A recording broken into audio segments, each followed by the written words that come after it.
What's up, guys? My name is Steph, and I was diagnosed with bipolar disorder type 1 with psychotic features and mixed episodes around 7 years ago. In 2020, I started doing this channel to try to help people like me feel less alone and also help loved ones better understand someone that they care about with bipolar disorder. So if you are interested, please subscribe. I make a lot of videos using my own life examples. So in today's video, first let me address, somebody had a question in another video, I think in the live I did with Athena. They asked, what do you mean about us talking, when we were talking about like, it's like a slow walk back to reality. And what we kind of meant by that was that when we do start to come out of psychosis, it's not an immediate process. It's not like we wake up one day and we're sane all of a sudden. It's like we wake up and we're a little bit more lucid than we were the day before, and we're a little bit more attached to reality than we were the day before. And I would say it probably takes, I think for me it took probably a month to come out of full psychosis when I was in psychosis for a very extended length of time. So it's a slow process. It's not like you wake up and you're fine. So that, and I wanted to tell you guys a couple things. One, about my meeting with my psychiatrist and my husband, because that happened. And then I will tell you about something that happened at group that really upset me and caused me to leave group on Monday after one group. So first, my husband. I wanted him to come to my psychiatrist appointment with me. That was part of the things that I could do to help ease his pain when I asked him, what can I do to make you feel more comfortable? Because I was losing a lot of sleep and he was really concerned about me. So one of the things that he wanted me to do was make a schedule, which I did. I have bought a big giant calendar and with all my schedule on it. And so that way he'll know if I'm overextending myself, if I'm not doing the things that I normally do, or if I'm, things that I care about, if I'm stopping doing those things, that usually means I'm depressed. So the schedule will help him. So there's the schedule. And then the psychiatrist appointment. So he went to the psychiatrist and go back to group. That was another thing he wanted me to do, which I did. So I had Jeff come to my psychiatrist appointment with me, and it was kind of hard this time because I had hoped that him meeting with my psychiatrist and me would help ease his fears about me going manic again. And it didn't really at all. And it really seems like my full-time job is not losing my mind again. I think my neighbor's a recording artist because he keeps playing the same song over and over and over again. I don't know if you guys can hear that in the background. But it's pretty loud. It's been like this for a couple of days. It's great. It's great. I love his songs when I hear them the first like 20 times. After that, it gets kind of much because they're deep songs. Anyways, I went off on a tangent. Okay. So the psychiatrist appointment, we were talking about sleep, and Jeff was talking about how much sleep I need, and he was like very concerned, and my psychiatrist, like, I wanted him to hear, yeah, she's going to have breakthrough symptoms, but it's okay if she gets a full night's sleep the next night. Instead, it was almost like my husband thought I was already in hypomania, and my doctor was like worried at the same level because Jeff was so worried.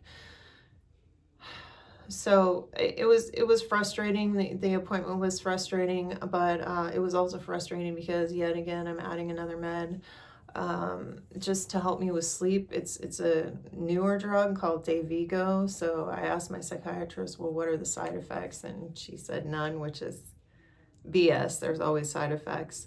So we'll see. Maybe there won't be. Maybe there won't be. But the side effects that I have are bearable. So like with Lamictal, it's light sensitivity.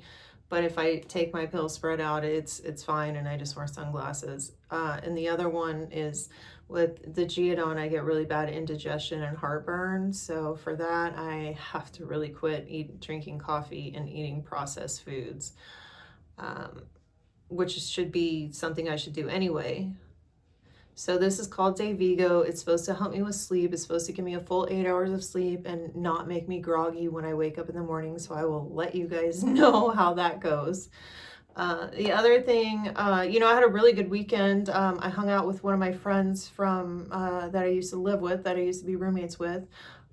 He hung out with Jeff and I, and we went out to eat, and we just hung out. And my friend is thinking of helping me with a project, so I'm excited about that, if that actually comes to fruition.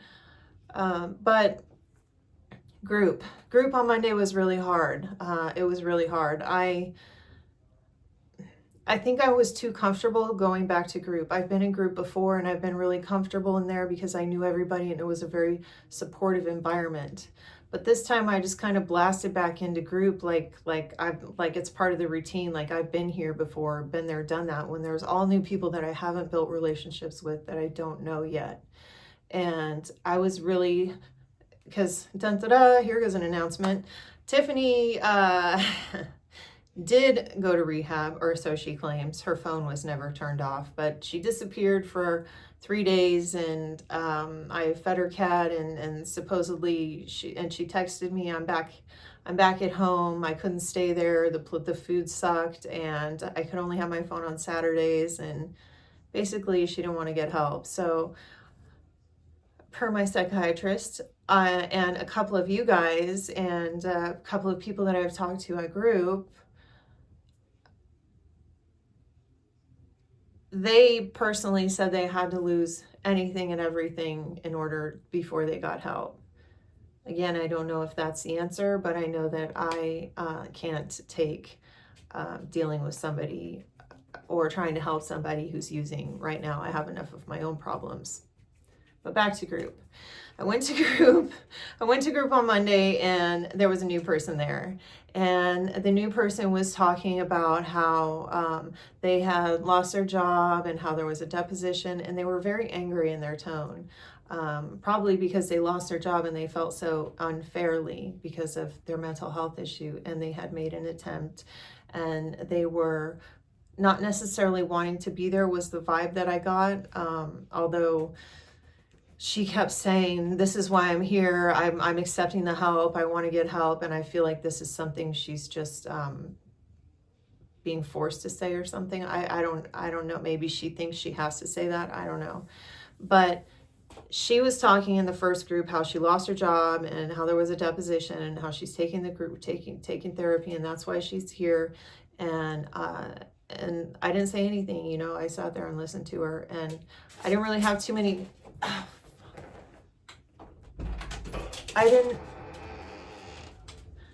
I didn't really have too many thoughts about it because I was stuck in my own pain, because I was really upset that Tiffany had left rehab. I thought that she was going to get better, and it was all just a sham. So I was upset about that. And so the music is really loud.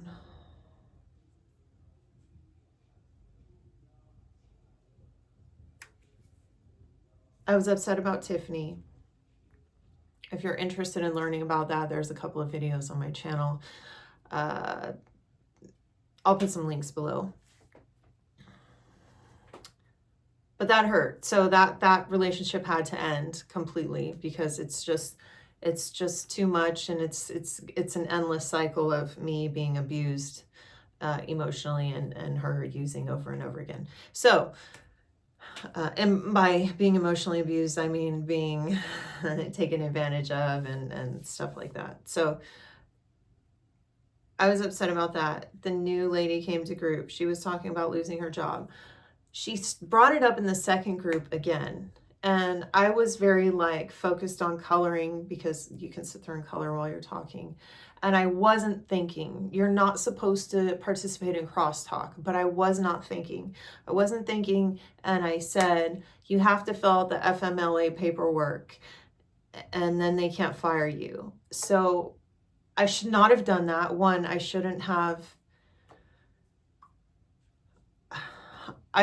done that. I shouldn't have interrupted this person. I should have understood more that their pain was sensitive, that they had lost their job, that they had, been hurt. And because I I interrupted, and I blurted it out, and I wasn't thinking, and I feel terrible about my behavior. I should not have done that. It was wrong. But the reaction was what really, like, the reaction to my apology really made me, like, not be able to handle it, and I had to leave group. But basically she said, "You don't know what the hell you're talking about." And I said, "I'm really sorry. I didn't mean to upset you." Well, you don't know what the hell you need to talking about, and you need to shut up because you're interrupting, and you need to, and you don't really, and you don't have any idea what you're talking about. It didn't happen to you. And so I was like, whoa. And I just sat there, and then it triggered me because it has happened to me. I have lost multiple jobs because of my mental illness, and I have sat in court in front of a judge and had to defend my mental illness and lost. So I had been in her situation, and she made an assumption about me, and so that hurt. And it also hurt that, it's a group setting. We're supposed to all be there to support each other. It's not individual counseling. If you like, granted, you're not supposed, what I did was wrong. You're not supposed to crosstalk or interject. And someone's like, it was really insensitive, and I was just stuck in my own pain, and it was really insensitive and rude what I did. But her reaction was so hurtful. I got up and left, and tried to, like, stand in the eating area, and I just, like, was going to break down crying. So I'm like, I want to go. And so I got my purse, and of course you have to talk to one of the nurses before you can leave, but I got my purse and I left. So that was Monday. I don't go back to group until Thursday, which is when you'll see this video.